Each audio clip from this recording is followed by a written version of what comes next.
तुम्हारा दिमाग तुम्हारा सबसे बड़ा हथियार है, लेकिन तुम उसे ट्रेन नहीं कर रहे, तुम बस उसे थका रहे हो। अगर तुमने दिमाग को सही दिशा दी तो वही दिमाग तुम्हारी जिंदगी बदल सकता है।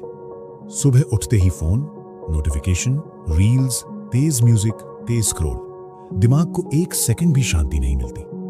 हम कहते हैं हम फोकस नहीं कर पाते, हम पढ़ नहीं पाते, हम याद नहीं रख पाते, लेकिन सच कुछ और है।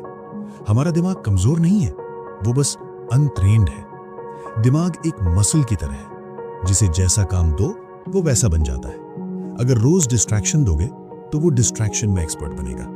अगर रोज गहराई दोगे तो वो गहराई में एक्सपर्ट बनेगा। आज ज्यादातर लोग डीप थिंकिंग खो चुके हैं। वे तुरंत जवाब चाहते हैं, तुरंत डोपामिन चाहते हैं, तुरंत रिजल्ट चाहते हैं। लेकिन दिमाग का असली पावर धीमी और गहरी सोच में छुपा है। हमारा दिमाग बदल सकता है, इसे कहते हैं न्यूरोप्लास्टिसिटी। इसका मतलब है दिमाग की वायरिंग बदल सकती है। जब तुम नया स्किल सीखते हो, नए कनेक्शंस बनते हैं। जब तुम बार बार वही काम दोहराते हो, वो कनेक्शन मजबूत होता है। इसे ही कहते हैं ब्रेन ट्रेनिंग। जब तुम रोज शैलो कंटेंट देखते हो तो तुम्हारा अटेंशन स्पैन घटता है। ये सिर्फ अंदाजा नहीं, रिसर्च बताती है कि बार बार डिस्ट्रैक्शन प्रीफ्रंटल कॉर्टेक्स को कमजोर करता है। प्रीफ्रंटल कॉर्टेक्स तुम्हारे फैसले, फोकस और सेल्फ कंट्रोल संभालता है। जब तुम डीप वर्क करते हो तो यही हिस्सा मजबूत होता है। जब तुम मेडिटेशन करते हो तो स्ट्रेस कम होता है, एमिगडाला शांत होती है। एमिगडाला डर और भावनाओं से जुड़ी है। धीरे धीरे तुम्हारा दिमाग रिएक्ट करना छोड़ देता है और रिस्पॉन्ड करना सीखता है। दिमाग को ट्रेन करना जादू नहीं है, ये रेपिटेशन है, ये एनवायरनमेंट है, ये डिसिप्लिन है। चार्ल्स डार्विन जीनियस पैदा नहीं हुए थे। वे बीमार रहते थे, धीरे सोचते थे और भीड़ से दूर रहते थे।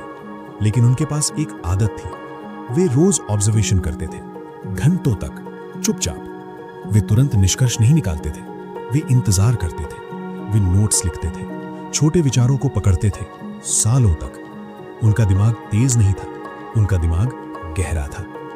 20 साल तक उन्होंने अपनी थ्योरी पब्लिश नहीं की। क्यों?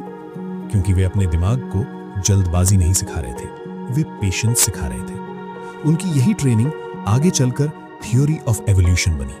उन्होंने अपने दिमाग को स्लो, एनालिटिकल और डिसिप्लिन बनाया, और वही उनकी असली ताकत बनी। स्टेप 1, हर दिन 30 मिनट बिना फोन बैठो, सिर्फ एक काम करो। स्टेप 2, रोज कुछ कठिन पढ़ो, स्लो पढ़ो, समझ कर पढ़ो। स्टेप 3, रोज 10 मिनट लिखो, जो सीखा, जो सोचा। स्टेप 4, शॉर्ट डोपामीन से दूरी बनाओ, हर खाली पल में फोन मत उठाओ। स्टेप 5, नींद पूरी करो। स्लीप मेमोरी को कंसोलिडेट करती है।